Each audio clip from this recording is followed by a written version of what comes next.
2 વર્ષ પૂર્વે ચોરાયેલ બાઇક સાથે એક શખ્સની ઝડપી લીધી. Local crime branch Bhavnagar.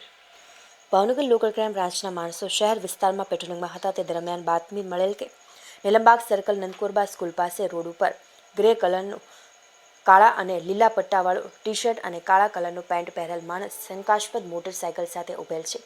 જે મોટરસાયકલ તેણે ક્યાંકથી ચોરી અગરતો છળકપટથી લાવેલ હોવાની શંકા હોય. જે બાતમીવાળી જગ્યાએ આવતા મોટરસાયકલ સાથે કરચલિયાપરામાં રહેતા હસમુખ ઉર્ફે ભોલો ઘનશ્યામભાઈ મેર ઉંમર વર્ષ 30 હાજર મળી આવેલ.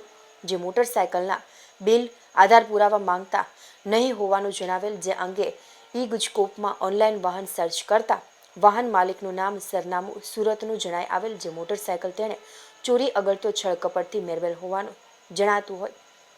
મોટરસાયકલ કિંમત ₹25,000 ગણી શંકાસ્પદ મિલકત તરીકે તપાસ અર્થે કબજે કરેલ.